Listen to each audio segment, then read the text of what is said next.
नमस्कार दोस्तों, welcome to RRB math की 94। दोस्तों आज के वीडियो में हम लोग बात करेंगे आरआरबी एनटीपीसी एग्जाम 2026 के 17 मार्च थर्ड शिफ्ट में जितने भी क्वेश्चन मैथ के पूछे गए थे सभी क्वेश्चन का हम लोग एनालिसिस करेंगे।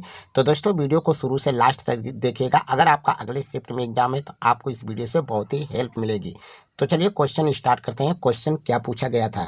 क्वेश्चन पूछा गया था कि यदि करड़ी में 18 प्लस 2 करड़ी में 12 बराबर ए करड़ी में 2 प्लस बी करड़ी में 3 है तो ए प्लस बी का मान कितना होगा।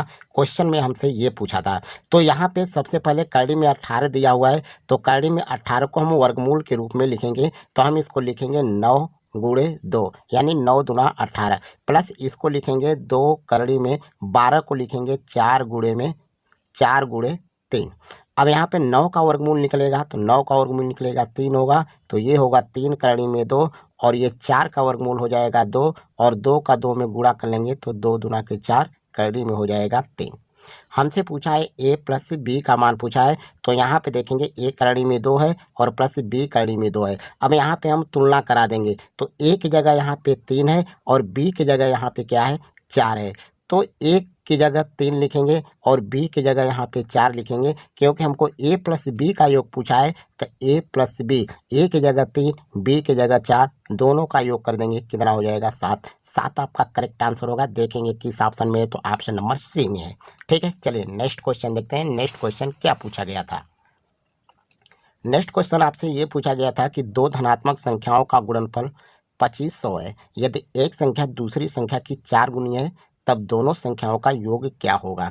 अब मान लीजिए एक संख्या अगर यक्स है, दूसरी संख्या इसका 4 गुना है तो 4x हो जाएगा। अब दोनों का गुणनफल करें तो यक्स और 4x का गुणनफल करेंगे तो 4x स्क्वायर हो जाएगा। और दोनों का गुणनफल रियल में दिया है आपका 2500, तो यहाँ पे लिख देंगे 2500। तो यक्स स्क्वायर बराबर 2500 बटे में हो जाएगा 4 और 4 से हम भाग करेंगे, 4 से भाग करेंगे तो 4 छक्के 24, 4 दूना के आपका हो जाएगा 8 और 4 पचे 20 यानी 625। जब यक्स स्क्वायर बराबर 625 तो यक्स बराबर हो जाएगा 25। यक्स बराबर कितना हो जाएगा 25। यहाँ पे पूछा है तब दोनों संख्याओं का योग क्या होगा। दोनों संख्याओं का योग पूछा है। हमको एक संख्या पता हो गया 25, दूसरी संख्या माना गया है 4x, तो दूसरी संख्या का हम यहाँ पे ये 4 का गुणा कर देंगे तो 25 चौके 100, ये दूसरी संख्या पता हो गया। और दोनों का योग पूछा है तो दोनों को ऐड कर देंगे तो हो जाएगा 125।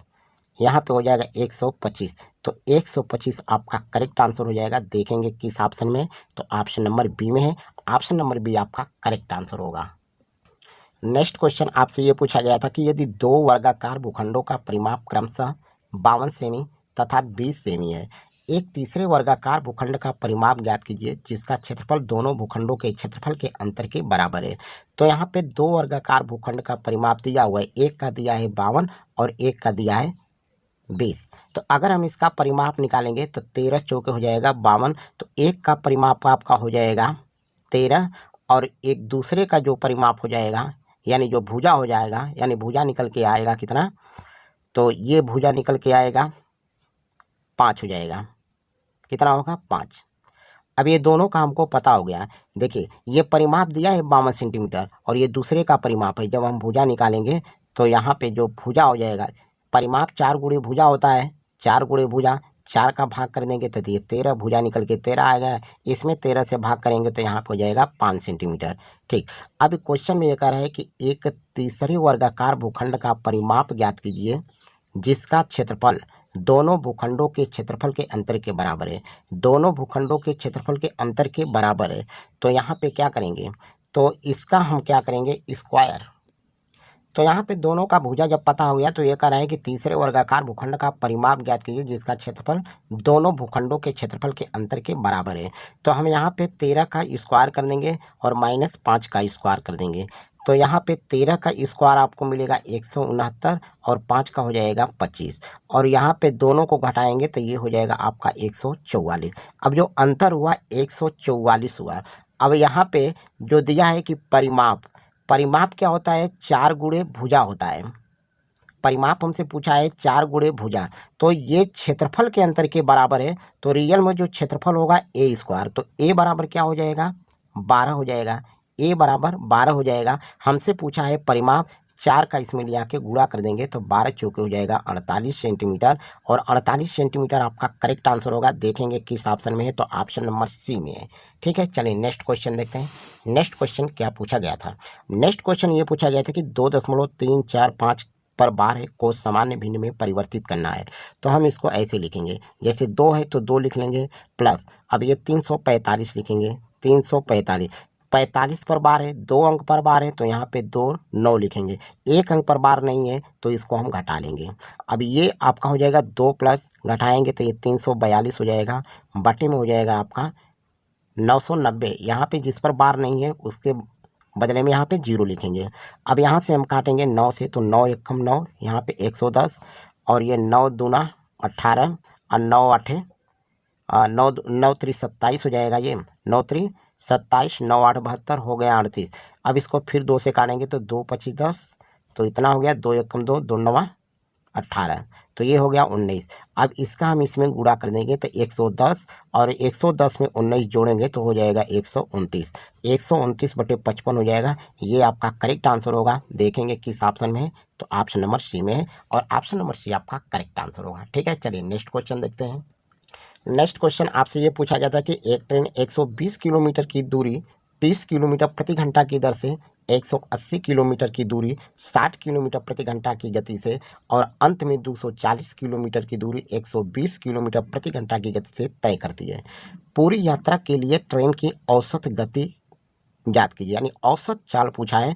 तो औसत चाल बराबर होता है कुल दूरी बटे कुल समय। तो कुल दूरी को पहले जोड़ेंगे तो 120, और यहाँ पे 120 किलोमीटर, इसके बाद 180 किलोमीटर, इसके बाद यहाँ पे 240 किलोमीटर, 240 किलोमीटर चलती है, बटे में कुल समय। अब यहाँ पे 120 किलोमीटर 30 किलोमीटर प्रति घंटा की चाल से चल रही है, तो 3 से हम भाग कर देंगे तो यहाँ पे हो जाएगा 3 चौके 12 4 हो जाएगा।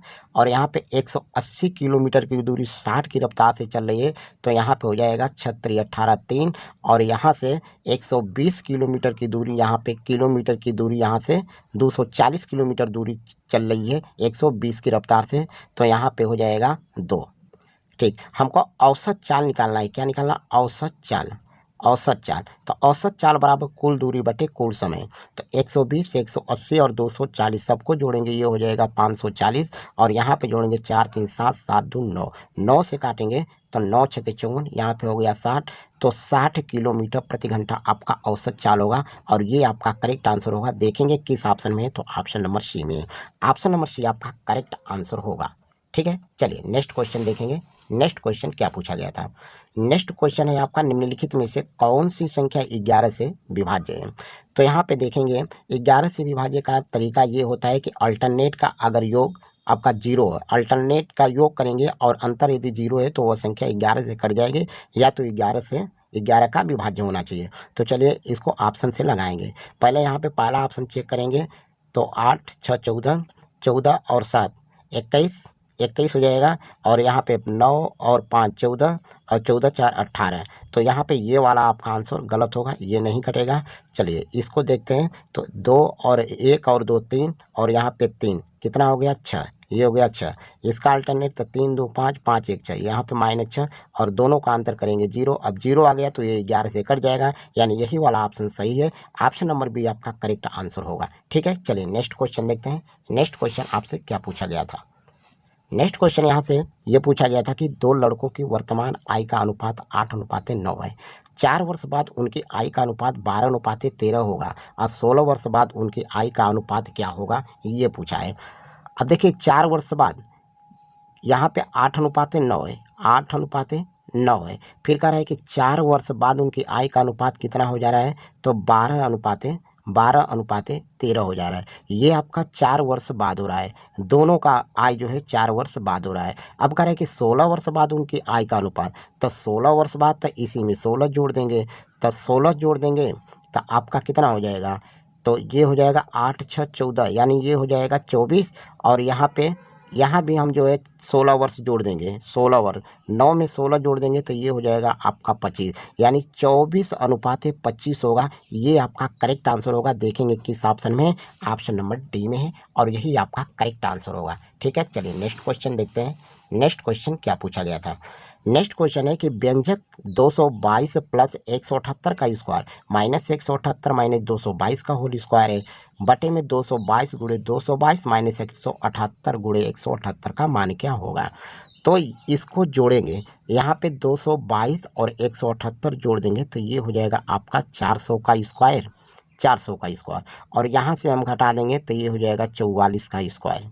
ठीक है, 44 का स्क्वायर, और इसको लिखेंगे ये 222 और गुणे 222 है तो हम इसको लिख सकते हैं 222 का स्क्वायर और इसको लिखेंगे 178 का स्क्वायर। अब ये ए स्क्वायर माइनस बी स्क्वायर का फार्मूला बना, तो एक क्वेश्चन में ए प्लस बी, दूसरे क्वेश्चन में ए माइनस बी, तो ए प्लस बी तो 400 और 44, तो ये हो जाएगा 444 गुणे में ए माइनस बी, 400 में से 44 घटा देंगे तो ये हो जाएगा 356, और यहाँ पे इसका स्क्वायर ए स्क्वायर माइनस बी स्क्वायर, यहाँ भी वही काम करेंगे तो ए प्लस बी ए माइनस बी यहाँ पे जोड़ेंगे तो ये आपका हो जाएगा 400, और यहाँ पे एक बार घटा देंगे तो ये हो जाएगा आपका 44। ठीक है, अब यहाँ से काटेंगे 4 से तो 4 एकम 4, 4 एकम 4, यहाँ से काटेंगे तो 4 छक्के 24, 4 वठे 32, 4 वठे 32 हो गया और 4 नवा 36 हो गया। अब यहाँ से काटेंगे तो 4 एकम 4, 00 हो गया, इसको काटेंगे तो 111 बार में कटेगा। अब ये 111 है और 89 है, गुणा करेंगे तो आपका हो जाएगा 9879, और 11 का 100 में गुणा कर देंगे तो ये हो जाएगा आपका 1100। तो देखेंगे किस ऑप्शन में है, तो ऑप्शन नंबर बी में है। ऑप्शन नंबर बी आपका करेक्ट आंसर होगा। तो ये थे आज के हमारे इतने सवाल। दोस्तों वीडियो कैसा लगा, वीडियो अच्छा लगा तो वीडियो लाइक शेयर कर दीजिए, और चैनल पर नए हो तो चैनल को सब्सक्राइब करके बेल आइकन को प्रेस कर दीजिए। धन्यवाद।